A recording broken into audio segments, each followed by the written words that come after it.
Fitness friends, let's break down Polican step-ups. Great movement if those knees are aching you, or if you want to strengthen everything, if you just want to strengthen everything around the knee.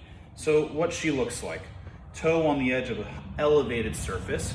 We take a step forward, stand up. Step forward, stand up. Mechanically, what we're looking to do, we want the knee to travel right within your toe box. Straight forward, drive up. Next, you'll notice the front leg, we actually take a big step forward and come back up. Heel taps the ground and we come back up. Most common mistakes that I've seen people make. Let's talk about that knee over the toe. The compensation your body makes, if it is not strong enough to be in this position, is the knee will waver side to side, to one side or the other when you're doing this. So step one is making sure the knee is actually staying within your toe box. Next biggest mistake I see, instead of people stepping forward, they just go down.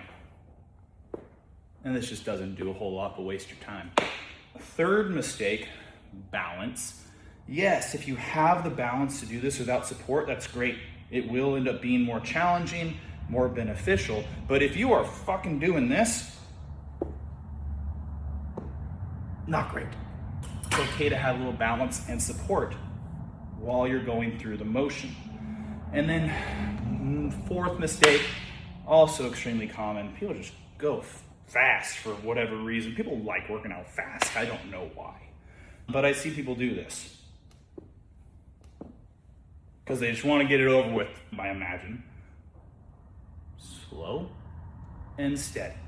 For most exercises, you want to be slow and steady, not going super fast trying to get it done. Fitness friends, let's break down our barbell good mornings. First, show you what she looks like, mechanically, what we're looking for, and mistakes I see people make. So, bar just rests on the shoulders, soft knees, we hinge at the waist, and come back up. A lot going in here that you can't really see happening if you're looking to intentionally activate certain areas.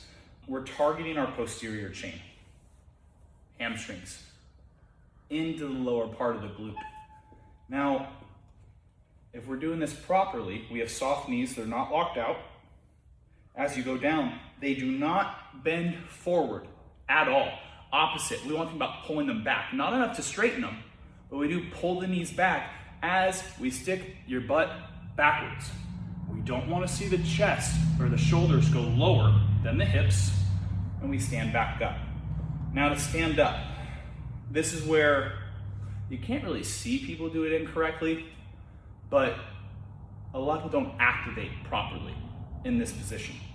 When most people get here, they're here, and they just think about lift the torso up, and if you do, you're relying on your lower back to do a lot of the work. What I try to coach people to do is once you get to your bottom point, hold it for a split second. Now push your heels into the floor and pull the hips forward. If you can actually, do that. It's a hard concept to pick up if you're not used to it. But once you get into your hinge, first thing we want to do is drive your heels down. You saw that little movement back here, right? Drive the heels down. That's getting my glutes engaged, my hamstrings engaged. Now they're ready to be used to help pull my hips forward, squeeze the butt tight. You do that intentionally, you're gonna get better results over just lifting the torso up and down. Fitness friends, let's go over some tempo goblet squats. 3-second tempo to go down. Break down first what she looks like, proper mechanics, and the mistakes people make. Tempo-wise, 3 seconds. 3 seconds is longer than you think. 1, 2, 3, stand up. 1, 2, 3, stand up. Mechanically, what we want to see, heels stay on the ground as you squat. The weight in the front can actually help a lot of people who don't have that ability because it gives you a little counterbalance as you squat. You can use a kettlebell, you can use a dumbbell, doesn't freaking matter. But in the end, we want to make sure heels stay on the floor and we let the knees open up as you squat. Some of the biggest mistakes I see, people initiate their squats with their knees. The knees bend forward first and then they sit backwards. I want you to think about if you're sitting on a toilet or a chair, do you awkwardly push your knees forward and then find that seat? No, you just trust that you're gonna sit on something and the hips go back first. Same thing here. Now, depending on your mobility, you may not be ready for that to do the full range, and that's okay. If you have poor ankle mobility, your heels are gonna come off the ground. Something that can help, I don't like this as a long-term solution, but it can help to get started. Heels elevated. Having your heels elevated makes it easier to sit in a proper squat if your mobility isn't quite ready for it.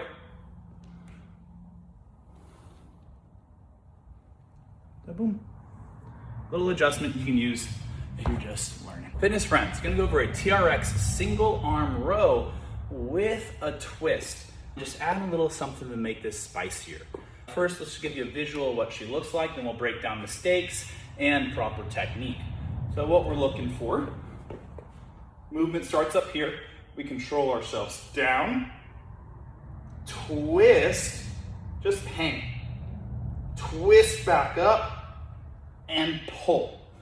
And a lot going on there, and that twist is a little complicated for some, but it's just teaching you how to control your body overall. We're getting some rotational core work in, some single arm lat pulls. Now let's break down stuff that'll make this easier. First of all, grab the handles by the straps here, not by the actual handles. Just easier to hold. And hold two, not one. It's people try one and then it gets uneven. Now, any TRX movement, you can make easier or harder. Easier if you bring your feet towards the anchor point. Sorry, I lied. Harder if you move your feet towards the anchor point. Easier when you step away from the anchor point. So starting off, just find an angle where you have absolute control and it's easy. Once you're not thinking about mechanics, then you can start making it more challenging. What we don't want to see is the movement combined. So it's not fall down and twist, use your momentum to throw you up. Want them separated so we can get that rotational core work. Control ourselves down. Once we're here, we want to be even in the shoulder still. At that point, we let the other left side release. We get a big old stretch. Then I'm going to use my core to rotate back up. Once the shoulders are even again, finish out your row. Fitness friends, we're gonna break down a straight arm curl. Now this ain't a curl that's gonna develop super big arms. This is like an injury prevention drill. This is working out, targeting the little muscles that we don't think about using, but they get used all the times and often overused. So movement looks like so. Boom. 3 seconds to lower the weight.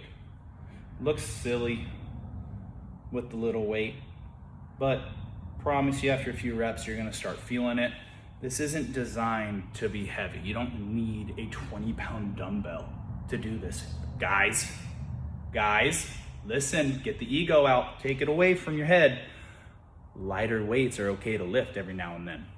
Where we should really feel this is the front of the shoulder, where the bicep tendon connects into the shoulder. It's a tendon that gets overused, and this helps with injury prevention. It helps for recovery as well. Soft elbow, not straight arm, soft elbow. We lift from the shoulder, slight hold, 3 seconds to lower the weight. We should really feel the activation here in the front of our shoulder.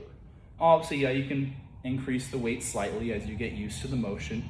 Just remember, this isn't designed to make your arms super big. It's designed to help them feel better.